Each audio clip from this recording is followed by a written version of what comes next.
একটা জিনিস খেয়াল করেছেন, নির্বাচনের পর যারা প্রধানমন্ত্রী হন, অতীতে যারা হয়েছেন, তখন তারা একটা নিরাপত্তা প্রোটোকলের মধ্যে ঢুকে যায়।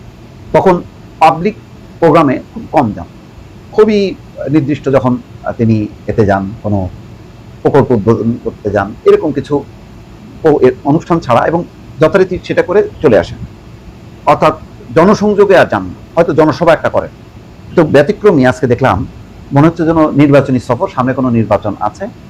প্রধানমন্ত্রী তার সেই নির্বাচন উপলক্ষে যে গাড়িটা, বাস যেটা সজ্জিত করা হয়েছিল, সেই বাসে করে তিনি ঢাকা থেকে রওনা হয়েছেন। পথে পথে তিনি এখন সম্ভবত কুমিল্লার বরুড়ায় পথসভা করছেন, আরো পথে পথে দাউদকান্দি করবেন, আরো নানান জায়গায় করবেন।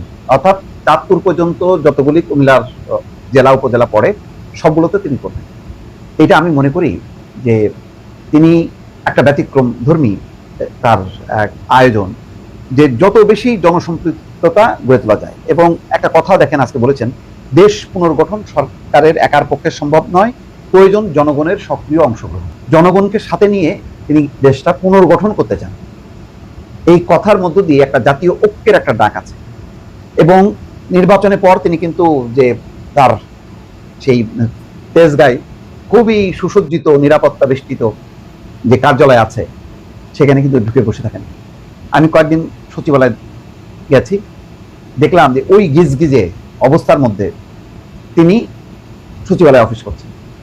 থাকেন গুলশানে, গুলশান থেকে ওনার তেজগাঁয়ে আসাটা খুব সহজ, কিন্তু সেখান থেকে তিনি চলে আসছেন সচিবালয়ে। আমার মনে পড়ে না, লাস্ট শেখ হাসিনা সম্ভবত মাঝে মধ্যে আসতেন, মাসে একবার বা 2 মাসে একবার আসতেন, অল্প সময়ের জন্য, তারপর চলে যেতেন।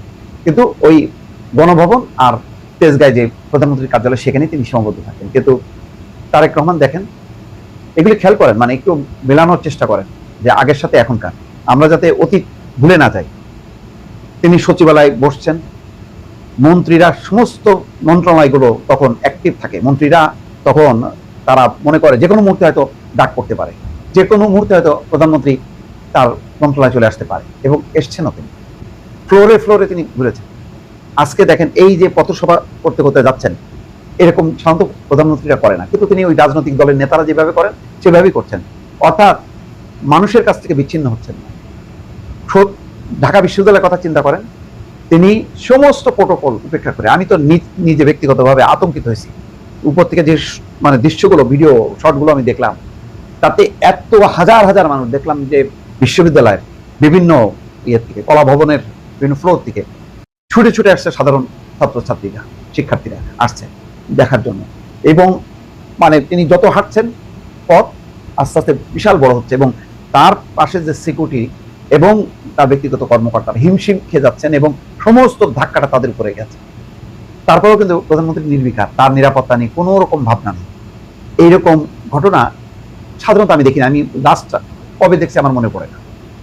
অন্তত প্রধানমন্ত্রী হবার পর যে এই ধরনের নিরাপত্তা বড় কথা না, মানুষের সাথে সংযোগ স্থাপন করা, এই যে পথসভা করতে করতে যাচ্ছে, তার মানে বুঝতে পারছেন উনি কিন্তু ঘরবন্দি হবেন না। উনি শীততাপ নিয়ন্ত্রিত কক্ষের মধ্যে থেকে উনি চালাবেন, আর যে যা বলবে সেটা শুনবে, এটা শুনবে না। তিনি নিজে বুঝতে চান, নিজে পালসটা অনুভব করার জন্য তিনি বেরোচ্ছেন। আজকে তিনি হেলিকপ্টারে করে চলে যেতে পারতেন ওই চাঁদপুরে খাল খনন কর্মসূচি, তখন থেকে করে ধুম করে আবার চলে আসতে পারতেন তার তেজগাঁয় বা অথবা সচিবালয়, কিন্তু না, তিনি এটাকেও একটা জনসংযোগ, এই জন্য বলছেন যে সবার অংশগ্রহণ, দেশ পুনর্গঠন, ব্যতিক্রম ধর্মী আয়োজন, এবং আসলেই সম্ভব। আমার শুধু একটাই ভয় হয়, বা সেটা হলো প্রধানমন্ত্রী যেভাবে চলছেন, যেভাবে চাইছেন, ওনার টিমকে কি সেভাবে প্রস্তুত করছেন কিনা, বা অন্যরা, দলের নেতারা এটাকে অনুসরণ করে তার মতন হবার চেষ্টা করছেন কিনা, এটা নিয়ে আমার একটা কনফিউশন আছে এখন। যদি আস্তে আস্তে যদি ওনার সাথে ম্যাচ না করতে পারে, তারেক রহমান প্রধানমন্ত্রী হিসেবে সফল হবেন না শেষ পর্যন্ত। হয়তো এটা একটা স্মৃতির মধ্যে থেকে যাবে, তিনি চেষ্টা করেছিলেন কিন্তু পারেননি। কিন্তু ওনার এই চেষ্টার, ওনার যে তার যদি অন্তত 50% উনি তার টিমমেটদের, তার আশেপাশের মন্ত্রিসভা নীতি নির্ধারক যাদেরকে তিনি চুজ করেছেন, তারা যদি অন্তত 50% অ্যাচিভ করতে পারে, আমি মনে করি যে এই সরকার হবে একটা ব্যতিক্রমী সরকার, একটা অসাধারণ সরকার। বললাম আগে ভাগে, কারণ এখন থেকে হচ্ছে আমরা লক্ষ্য করছি, দৃষ্টিতে রাখবো প্রতিটা পদক্ষেপ, প্রতিটা কথা, যে সরকার কিভাবে চলছে, সরকার প্রধান কিভাবে চালাচ্ছেন এবং সরকার প্রধানের সাথে অন্যরা ম্যাচ করতে পারছেন কিনা। ভালো থাকবেন। আল্লাহ হাফিজ।